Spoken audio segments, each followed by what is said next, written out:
আসসালামু আলাইকুম রহমতুল্লাহি ওয়া বারাকাতুহু। আমি ডাক্তার মীর শহীদুল ইসলাম।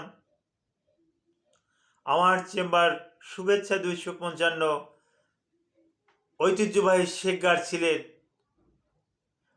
আরও একটু আপনারা যদি কষ্ট করে একটু গুগলে সার্চ দেন ডাক্তার মীর শহীদুল ইসলাম লিখে, আমার চেম্বারের যাবতীয় তথ্যাদি আপনারা পেয়ে যাবেন। জি দর্শক শ্রোতা, আশা করি মহান রব্বুল আলামিন আপনাদেরকে ভালো রেখেছেন। ওই মহান রব্বুল আলামিন আমাকেও ভালো রেখেছেন বিদায় আপনাদের সম্মুখে এসে চিকিৎসা বিজ্ঞানের অত্যন্ত গুরুত্বপূর্ণ কথা বলার সুযোগ পাচ্ছি। জি দর্শক শ্রোতা, এই মুহূর্তে আলাপ করব ফাইব্রোমায়ালজিয়া কি, ফাইব্রোমায়ালজিয়া কেন হয়, এর লক্ষণ কি, এর চিকিৎসা কি। আপনারা শুনলে আশ্চর্য হবেন যে ফাইব্রোমায়ালজিয়া নামে যে রোগটা আছে, হয়তো আপনারা কেউ ওই আমার মুখ থেকে আর শুনেছেন, এটাই হয়তো নূতন শুনেছেন। এটা মানুষকে অনেক কষ্ট দেয়। অনেকের ভিতরেই এই রোগটা আছে, অনেকেই এই রোগটা নিয়ে আমাদের কাছে আসে। তো এখন মোটামুটি এর সাইন সিমটম অনুসারে কিছু চিকিৎসা দিলে ভালো একটা রেসপন্সও পাওয়া যায়। কিন্তু নূতন যারা প্র্যাকটিশনার তারা ওই পেন কিলার হিসেবে ট্রামাডল হাইড্রোক্লোরাইড, ক্যাটোরোলাক, ইটোরিকক্সিব এরকমের এনএসআইড ড্রাগ দিয়ে থাকেন, কিন্তু এগুলো দিলে আরও বেড়ে যায়। তারা বলে তাৎক্ষণিকভাবে তাহলে ফিজিওথেরাপি করেন, ফিজিওথেরাপিতে আরও বেড়ে যায়, তখন আরও সমস্যার সম্মুখীন হয় ওই নিউ প্র্যাকটিশনার যারা আছেন তারা। কিন্তু আলহামদুলিল্লাহ আমরা এই রুগী দেখতে দেখতে, এদের চিকিৎসা করতে করতে এখন অনেকটা রুগী দেখলেই বুঝি যে তার কোন কারণে কিভাবে কি এটা হয়েছে। তবে এখনও কিন্তু চিকিৎসকরা কিন্তু সঠিক কারণটা কিন্তু নির্ণয় করতে পারে না যে কেন ফাইব্রোমায়ালজিয়া হয়। ফাইব্রোমায়ালজিয়ার সংজ্ঞাটা দিচ্ছি।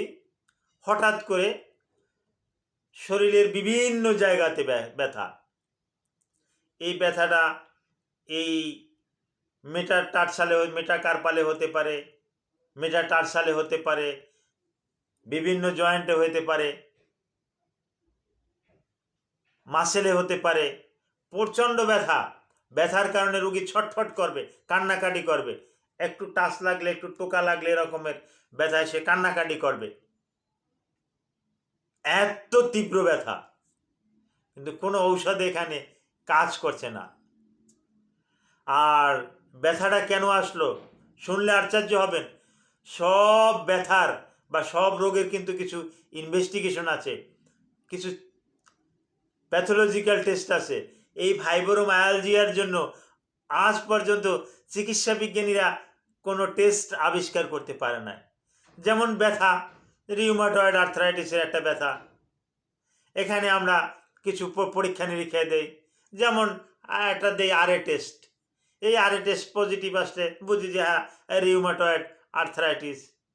এরকমের গাউট, বাতজ বেদনা, আমরা সেখানে সেরাম ইউরিক অ্যাসিডের মাত্রাটা জানতে চাই। ইউরিক অ্যাসিডের মাত্রাটা যদি বেশি পাই তাহলে বুঝি যে না হ্যাঁ এ গাউটে ভুগছে, বাতে ভুগছে। এভাবে কিন্তু আমরা রোগগুলো নির্ণয় করতে পারি। কিন্তু ফাইব্রোমায়ালজিয়ার জন্য আজও কোনো প্যাথোলজিক্যাল টেস্ট আবিষ্কার করা সম্ভব হয়নি চিকিৎসা বিজ্ঞানীদের মাধ্যমে।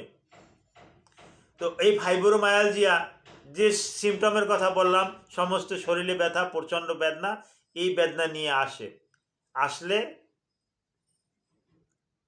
চিকিৎসা প্রসঙ্গে আসলে আবারও বলছি, চিকিৎসকরা বিভিন্ন রকমের এনএসআইড ড্রাগ দিয়ে থাকে।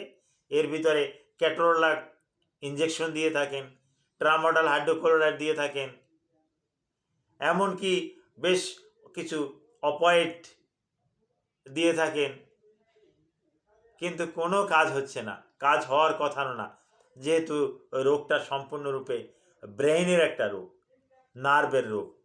সুতরাং এখানে কাজ হবে না। আর এদেরকে বেশি দেখতে দেখতে বিশেষ করে আমার যতটুকু বাস্তব অভিজ্ঞতা, তাদের কিন্তু যেটা ডিপ স্লিপ আছে, বিউটি স্লিপ, প্রথম রাত্রের নিদ্রা, এই নিদ্রাটা তারা মিস করে, ঘুমটা তারা ঘুমায় না। স্বাভাবিক যে 7 থেকে 8 ঘন্টা ঘুমানোর দরকার, এই ঘুমটা তাদের হয় না। বিভিন্ন রকমের ফ্রাস্ট্রেশনে থাকে, টেনশনে থাকে, স্ট্রেসের ভিতরে থাকে, অ্যাংজাইটির ভিতরে থাকে, যার পরিপ্রেক্ষিতে তাদের ঘুম হয় না। এই ঘুম না হওয়ার পরিপ্রেক্ষিতে এই শরীরের বিভিন্ন অঙ্গ প্রত্যঙ্গে এই ব্যথাটা বেড়ে যায়, মানসিক একটা চাপের ভিতরে থাকে। তো এদের কি দিয়ে আমি ভালো করি? আমি কি কোনো ঝাড়ফুঁক দেই বা আমি কি কি দেই না, আমিও কিছু ঔষধ দেই। এই ওষুধগুলোর ভিতরে তাকে কিছু নার্কোটিক ড্রাগ দেওয়া যেতে পারে, প্যাসিডিন দেওয়া যেতে পারে, মরফিন দেওয়া যেতে পারে, তাকে আরও কিছু গাবাপেন্টিন দেওয়া যেতে পারে। এ জাতীয় ড্রাগ দিয়ে আস্তে আস্তে করে এটা নিরাময় আনা সম্ভব। আর রুগীকে কিছু এক্সারসাইজ শিখিয়ে দেই, কিছু ব্যায়াম শিখিয়ে দেই।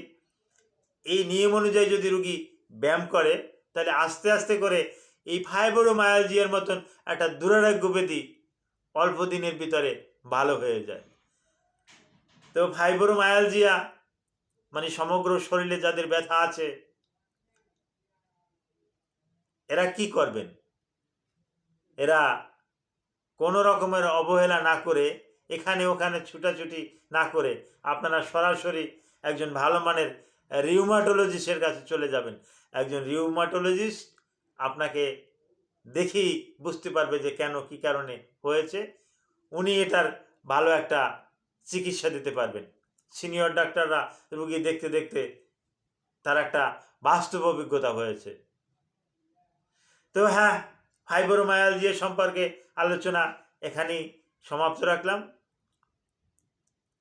ফাইব্রোমায়ালজিয়া সম্পর্কে আরও বিস্তারিত যদি আপনি জানতে চান, আমার এই ভিডিওর কমেন্ট বক্সে আপনি কমেন্ট করবেন।